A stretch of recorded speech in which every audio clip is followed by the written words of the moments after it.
It's a privilege to be with the President of the Federal Republic of Nigeria. Being hosted this morning by the Arise News channel.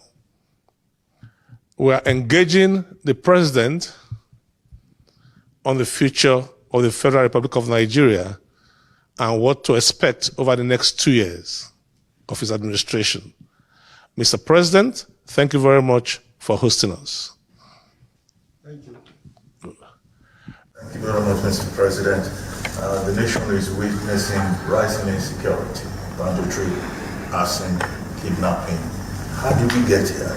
What's the way out?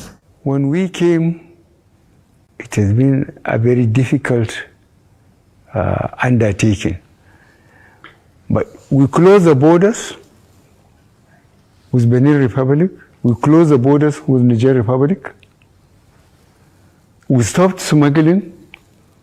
We asked Nigerians to grow what they will eat and eat what they grow. The cost of importation of rice and other food stuff, we stopped it. We made fertilizer available. And we were very impressed and happy with the action of Nigerians. They went back to the farm. And we made sure our neighbor, especially Nigeria, understand us, because there are Nigerians that order food in Niger for Nigerian market. The Nigerian government cooperated with us. So really, we defended on ourselves, and Nigerians do not regret it. Corruption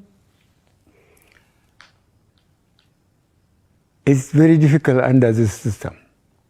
Even under the military system, luckily I have experienced both occasions. When I collected people, put them in Kiriki or somewhere and said they are guilty until they can prove themselves innocent, and put investigation panels based almost on the geopolitical zone for people that held positions, governors, ministers, commissioners, heads of parastatals, because then people don't get that position until they declare their assets. Then they are faced with the bank statements and their assets. If they cannot explain, the balance is taken away from them. But what happened? Eventually, I myself was arrested, detained, and they were given back what they have looted. So that's why I wear Agbada and join and see what this partisan politics is all about. I will not change, but the system here, those who have the money, they can take sons, first-class lawyers. Cases will take 10 years. And doing things with immediate effect was not possible. But I assure you that in spite of the problem we are having with the system, whoever we have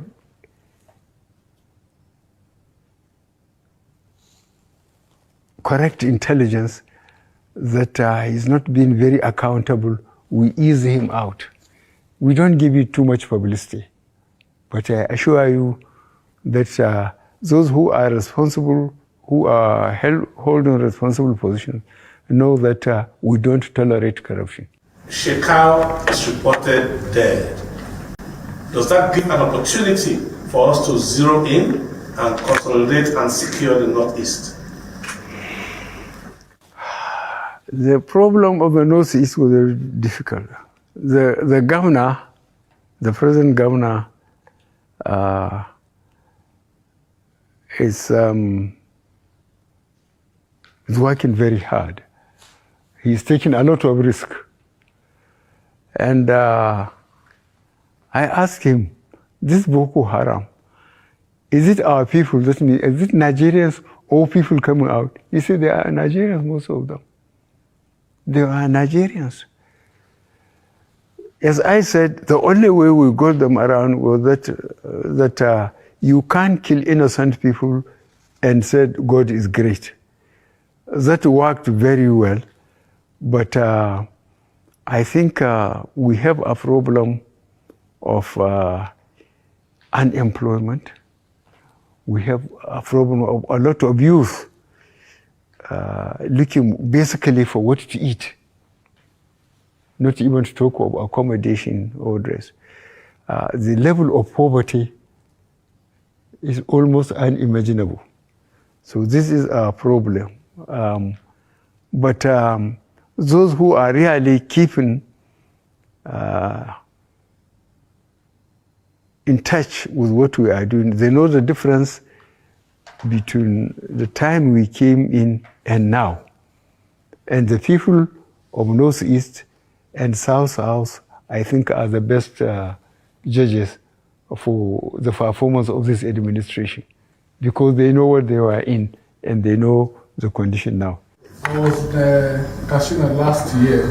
I mean, at the height of the insecurity of these banditries, like insecurity has moved from the northeast to the northwest. People can no longer go to farm. I mean, how do you respond to some of these challenges, especially banditry in the northwest? Well, I had series of meetings. You know, the whole security apparatus was changed, as you know. All the service chiefs and the IGs went. The ones that succeeded them had been part of the system. So we had series of meetings with them, at least 3 meetings, each one lasted more than 2 hours. Firstly, I allowed them to go around, you know, and see the position on the ground. They made changes in their offices and commands and the men. And we told them that we want confidence to be rebuilt. As you observe, people to go back to the land so that we wouldn't have food problem. And I think that is being done. We are giving it less publicity because we don't want to make them aware that we are taking them head on. But I think those who are in the field know they have been suffering a lot of casualties. And we stopped, for example, mining in Zamfara state.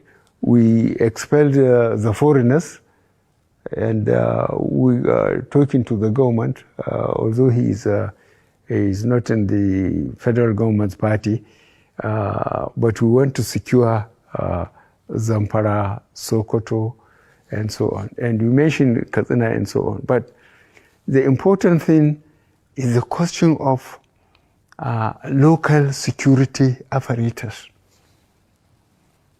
We have police in every town. And I've been talking to the police, trying to push them as hard as I can. They don't wear uniform and sling their rifle just to intimidate people, but to make sure, if necessary, they use it to bring security. In the Northeast, you know what was happening. In the South, you know, I too was almost overwhelmed by what is happening in the Northwest. But we are treating them as criminals now. They are experiencing a lot of casualties. They will not say it because they don't want to demoralize their recruitment constituencies. But they are suffering a lot of casualties. We know that. Mr. President, still on the issue of security. Yes. Each zone you would have witnessed has sort of taken matters into their own hands with different kind of security apparatus, like the civilian JTF, Amotekun, and what have you. Has the time come to now formalize state police in Nigeria? I have seen, or I have been reading it in the newspapers. Those of us who are old enough to know the old NA police and so on. That time, the traditional institutions leaders were very effective. In each community, you know, I will give you one example of recent. 2 governors from the Southwest came to tell me that the cattle rearers in some of the forests there have killed farmers while their cattle were eating on their crops. So I told them, you campaigned to be elected, and you are elected. You said, yes. I said, go back and sort out yourselves. Because there has been a system, as all of us here could recall, even your local government, when there are security at each level, at local government, at state, it consists the traditional leaders in that area who have been there for generations. So they know all the crooks in their locality. Then the police, then those who come, whether they are cattle rearers or influential traders, they are part of it. They meet either monthly or quarterly, and discuss the security within that level. If it is above them, they pass it on. So I told those governors to go back and go to the old system so that they will have intelligence. They will know what is happening in their constituencies. They just can't go around and win election and then sit tight and think somebody will do their job for them. I just send them back. Mr. President, the 17 governors in the southern part of the country recently called for restructuring. They also announced a ban on open grazing in the southern states. But despite that, the Attorney General of the Federation, Abubakar Malami SAN, said they didn't know what they were talking about. But what exactly is your own opinion on open grazing? What steps are you planning to take to put an end to farmers-herders clash? You want me to contradict my Attorney General?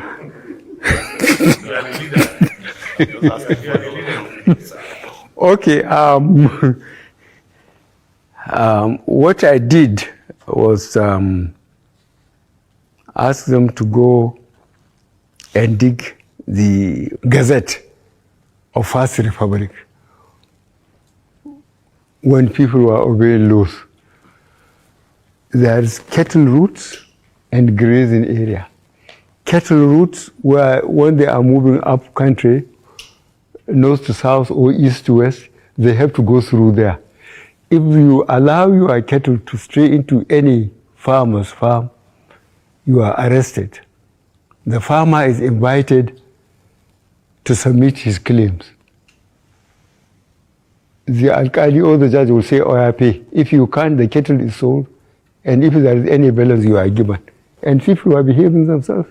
And in the grazing areas, they built earth dams, put windmills, in some places even veterinary departments, so that the herders are limited.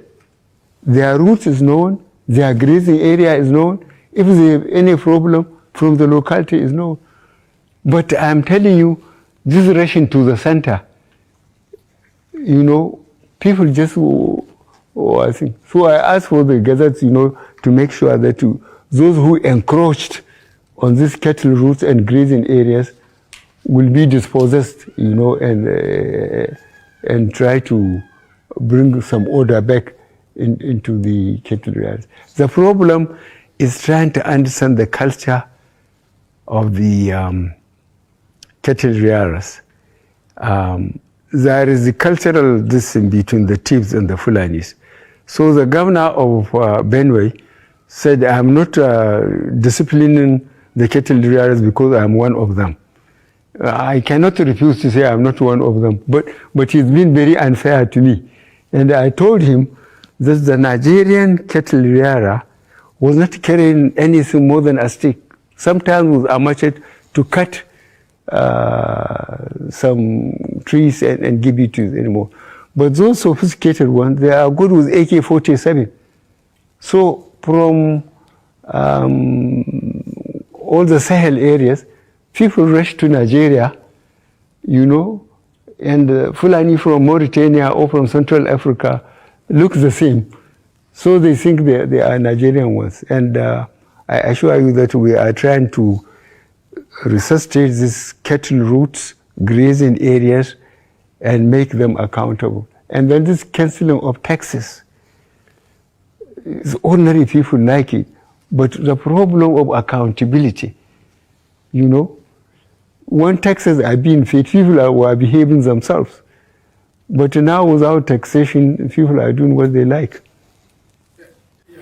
Yes, that brings us to the question of power devolution. All these taxation things, these were things that were working in the first problem, but they are no longer working because of COVID. And that's why people are talking about restructuring the federation to make it work for the people. And it was part of the APC manifesto in 2015. I mean, what is your position now on devolution of powers? Devolution of power, you have to define it. It's the legislative list. Take some of the things to residual and keep a few in concurrent, while you have a strong defense in the center. Well, virtually, local governments are virtually killed. You know it. Yes, sir. The 3 tiers of government, federal, state, and local government, if they are being followed properly, we wouldn't have all the social problems. But the problem is the local government have been virtually killed. And that is not good for this country. It's not good for this country because those who became the local government chairman have been compromised. If your local government is, say, entitled or is supposed to receive 300 million, a letter will be prepared for you to sign that you have received 300 million and you are given only 100 million.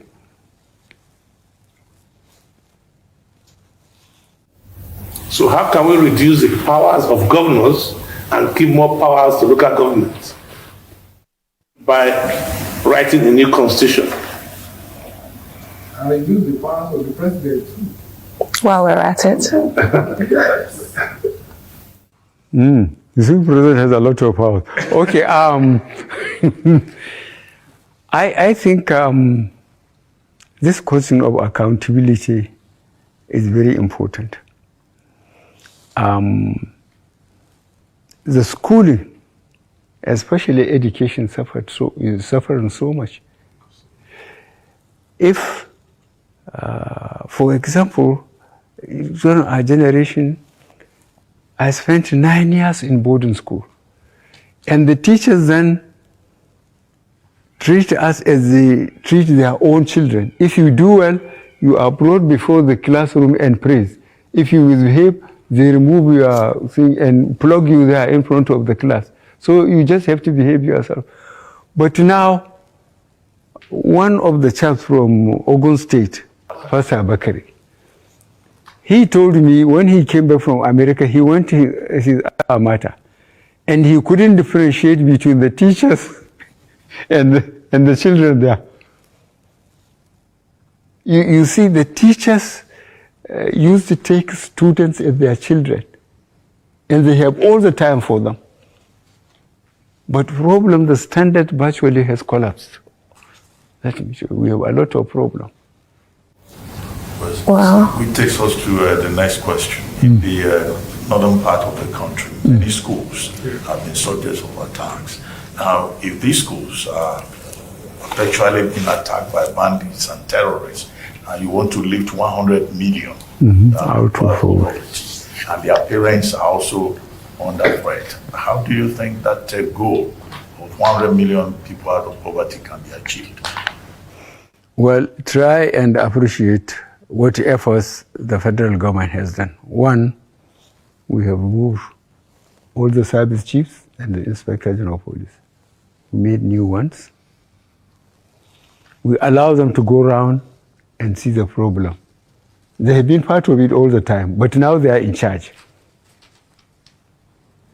And we made sure that their priorities is to make sure they have brought normalcy, people to accept the responsibility of their offices and perform. They are working very hard on that. We cannot give it enough publicity because we don't want to give fair warning to the real criminals. The ones from northeast, you know, the ones in south, you know, the problem is northwest. The same people, same culture, killing each other, stealing each other's cattle, burning their villages. as I said, we are going to treat them in the language they will understand. We have given the police and the military power to be ruthless. And you watch it, in a few weeks' time there will be difference. Because we told them that if we keep people away from their farms, we are going to starve. And the government cannot control the public. If you allow hunger, to permeate the whole society, the government will be in trouble. And we don't want to be in trouble. We are already in enough trouble. So we warn them. And sooner than later, you will see the difference. Yeah, now, Your Excellency, you talked about talking to the people of Northeast in the language you understand. That is the whole, there's a crisis around that language. So it shows that because you are a former military man, you are talking about, using force to restore order. But it's understood in another way, especially given what happened last week when you spoke about the Southeast, IPOB and all that. One, the controversy of Twitter. When is the government going to lift ban on Twitter? To lift the ban? No, the suspension of Twitter. Because, when is Nigerians are expecting when the government will lift it ban? And two, how are we going to resolve the crisis in the Southeast? Well, Southeast, I was encouraged by what I heard. Nobody told me. 2 statements from the South. One by elderly people. No, South. Yes, by elderly people. They said this time around there will be no access to sea. I'm sure you will understand what they mean.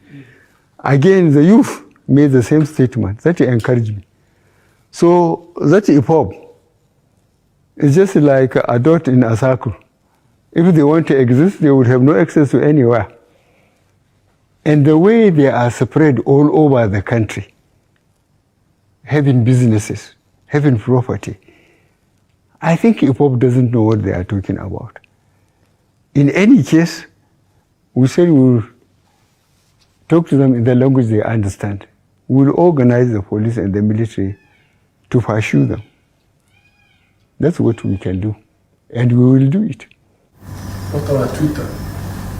Twitter? That I will give to myself.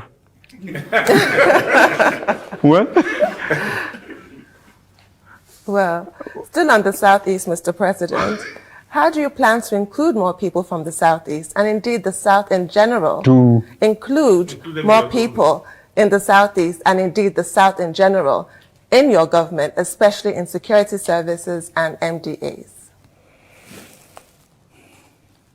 You look at, say, NNPC, look at the military. People who have been there for 18 years, or people who have been there, say, for 10 years, they trained in Zaria or in Abeokuta. They come through the ranks, and because they served under all the circumstances, the crisis and everything, and they gradually rise to that status. And you think you just pick somebody just to balance up? These positions have to be earned. Those positions have to be earned. There are people who have been there for 10, 15 years. And you just because somebody will say, well, there's nobody. If you don't join, you are not forced to join. But when you join, you go through the rigmarole. You go through the problem throughout, and you learn by the system. Yeah, but Your Excellency, in the case of the Chief of Army Staff, there are almost 30 generals who have to be retired now or whatever because of demand, because of the rank of the current Chief of Staff. Do you know why he was serving before he becomes the Chief of Army Staff? In Maiduguri, where? You can't get to pick just somebody just because he is wearing seniority and make him. You put somebody who has been in the mill, who has suffered with the soldiers, they know him, he fought with them, and so on. To tell you the truth, on individual basis, all these chaps, they know me. Because I want to do, but I don't know them. I have forgotten them. Some of them, I don't know them. So operational experience was the factor. It is, because the soldiers, to be effectively led, must be somebody they know they are alone to him. He exposed himself to him. You believe the security services. I believe one of the things we're talking about is signaling and of belonging. Beyond security, Southeast, they want to be secretary to government. They want to be other things. Like you said, you've chosen 2 or 3 of them, like Okadibo as VP. So you've said you don't have anything against them. So why don't you, as father of all, bring them more together? Make them feel belonging, make them feel like your children. Huh? You better get a list of our civil servants. If you think there are no people from the Southeast. There are people from the Southeast. But they know they have to go through the mill. Well, Mr. President, I was going to ask about the challenges you referred to earlier about fighting corruption and how difficult it is under a democratic system. Yeah. But there's this perception, general perception that, well, the best way to escape prosecution is to just join the ruling party. Because 1 or 2 governors that joined APC, you think that was why they joined? Well, it's a matter of perception. What this administration can do is to make sure that APC lasts beyond this administration. And we started registration from polling unit to ward to local government to the state, so that APC will know how many of them there are in state by state, in even local government by local government, so that by the time this administration goes, there will be family on the ground and they can continue. And that is the best thing politically for the country and for the party. So it's not as if, but to add to what we are, people believe that once you join APC, the room, that your room is just a free corruption under the carpet.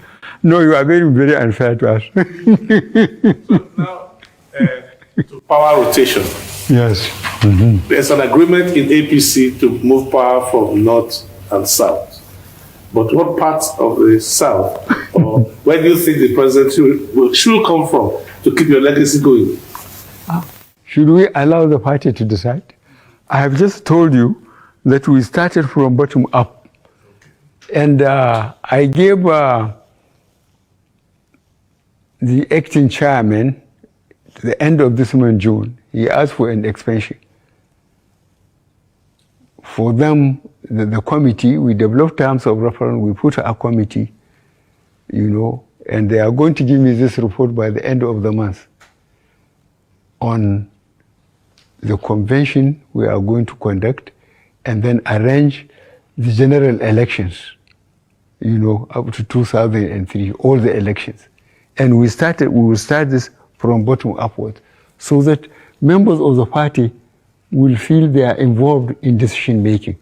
Nobody is just sitting here in Lagos and asking them what to do.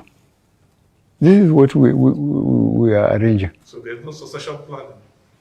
No, succession plan, it depends on the party. We are going to leave that to the party.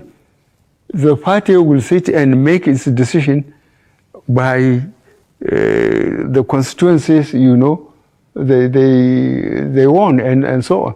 So those who want to be president, they better join APC. I want to move on to the economy and the limited economic growth that we've seen recently. And I'll start with foreign direct investment. Even though your administration has given the right signal with regards to ease of doing business, Nigeria has barely improved. And we're losing foreign direct investment to our neighbors, such as Ghana. What can you do to make Nigeria a more competitive and more attractive destination for foreign direct investment? Well, this question was answered when there was this answers. You remember the young people who wanted to march here and remove me when they were checked that answers. And my answer to that, I got the members of the Executive Council. As you could recall, by the Constitution, there must be a member of Executive Council from each state. That is the Constitution. Every state must be represented. So I got them on a Wednesday, a day like this. I said they should go, each one should go to his state, speak to the governor, speak to the traditional leaders, speak to the business people, and speak to the youth, especially, and tell them that the federal government, no more vacancy, is full. Go to any state governor and ask him now to give you a contract or to give you a job. He will tell you there is no vacancy. The same thing with local government. So you may have a good degree, but you may die without having a job. Why? Because nobody is going to invest in an insecure environment. So I told them, I said they should tell the youth that if they want jobs, they will behave themselves, make sure Nigeria is secure so that people can come and invest. Nigeria is resourceful, people know it. We are a rich country. God has endowed us. But nobody can bring, look at the like 200 buses bought by the former governor of Lagos. Some of these boys went and banned the vehicle. The governor made an album, came and I took the album and put it aside. I said, go and tell them to walk. Who will go and invest his money in an unstable environment? Nobody will. It's just common sense. So you behave yourself, you make Nigeria secure, and people will invest.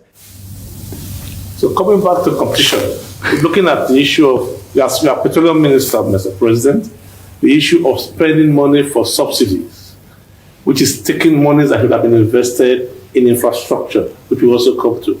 How do we deal with the subsidy question of petroleum and power?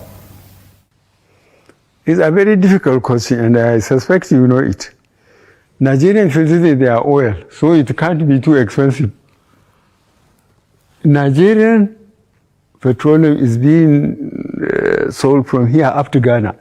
At the pump station, Nigeria, people will take it, will close the borders, they put jerry cans, they ride the machine through the bush. And if you try and give it the cost and insist that it has to be economic base, Nigeria will say this is their oil, and they will riot and push you out of wherever you are, even if it is presidential villa. They will push you out. They will say this is their oil. So what we want is to try to get the cooperation of customs, immigration, and this border guards, so that it cannot be taken in substantial amount. Customs are doing quite well because we are confiscating tankers, selling the petrol and selling the tankers, and the people whom we are dispossessing of this, they don't complain. They don't talk to anybody, they don't say it. That the government has taken away their tankers and sold their petrol and so on. We are doing it. Mr. President, let's talk about debt service to revenue ratio. Under your watch, it has risen from about 40% to 90%, thereabouts. And there are many who are complaining that, well, because of this heavy debt burden, it's becoming very difficult to fund infrastructure. What measures is your government putting in place to diversify the economy and to further increase revenue? Well, we start talking about the infrastructure. I would like you to check how much we are earning from 1999 to 2014. Our production. If you check, you will find out the average production was 2.1 million barrels a day at the average cost of $100 American per barrel. So 1999 to 2014, we were earning 2.1 million times 100 each day. Look at the state of the infrastructure. Look at our roads. Look at the rail. Look at power. And tell me which country developed without infrastructure. And did you ask those regimes, or that regime, whichever it is, what they have done with the money? No roads, no rail, no power. I sit here and see the amount of casualties we are getting between Lagos and Ibadan alone on daily basis. Tomorrow I'm going to commission the rail, the roads, and ask people who are living in Lagos now going to Ibadan or coming up country, how easy they have found it. This is what we have been doing. But what have they done with all the money they are getting? Look at power. There had been a lot of waste. There had been a lot of waste. Yeah, Your Excellency, I was commending you on the infrastructure. Your government has done quite a bit on infrastructure. But there is also something about infrastructure that is surprising to many Nigerians. You are carrying a lot of this infrastructure to Niger Republic. Road, rail, people are wondering, what is the attraction of Niger Republic? Why is there obsession by the Buhari administration towards Niger Republic?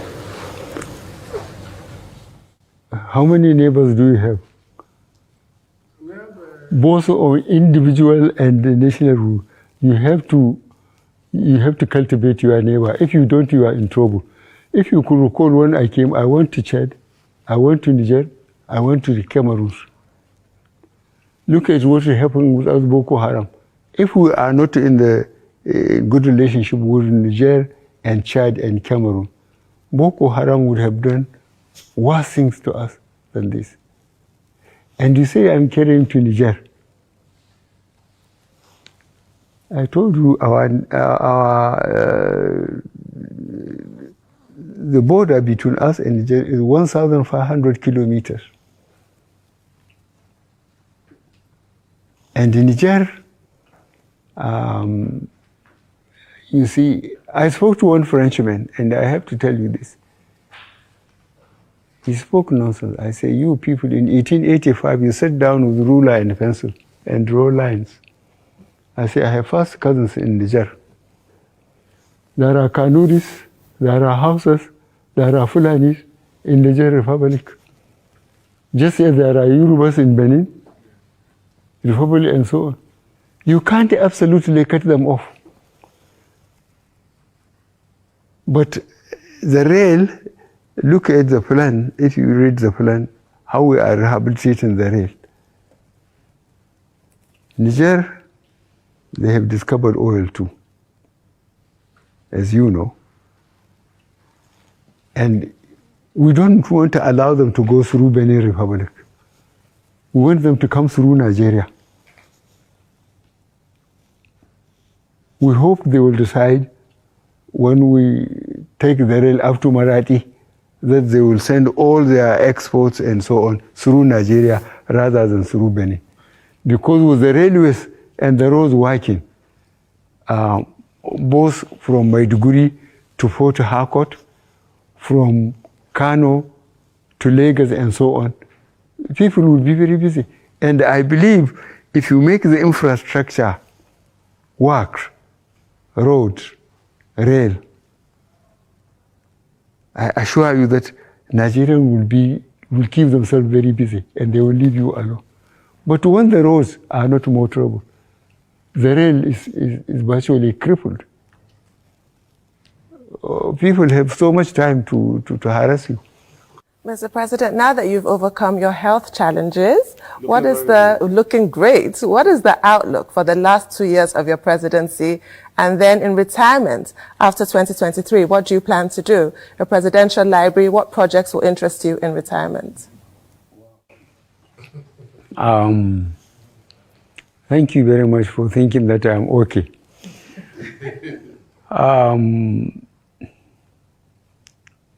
I have never abandoned my farm. I still have got a number of cattle. And when I leave, I will be going to my farm daily. I will try and keep myself busy. Between now and then, I will try to keep on convincing Nigerians that I mean very well. I will make sure that the three identifiable problems we have, security, economy, and fighting crime, I will continue to work on it. And as I said, visibly, we made progress in the Northeast, we made progress in the South, but I'm overwhelmed almost by Northwest, and they are going to get it very soon. Well, Mr. President, what will be the Buhari legacy? Well, I will allow Nigerians to discuss it. I hope they will be fair to me. I wouldn't like to say it myself. I would like Nigerians to try and spend time when we came, both economy and security, where we were, where we have been for the 8 years and maybe around, and try to work out. I hope Nigerians will be fair to me. This is all I need. All Nigerians may be having fears. What's your message to the people of Nigeria today on your 6th anniversary, on where we are, and over the last few days? Last question. Yes, under the system, Nigerians would say what they want. They want to, they are all republics. They don't even talk of the resources, how we can disengage ourselves, how we are going to share what we have invested when we are together, how are we going to share it out, how fair are we going to be to ourselves.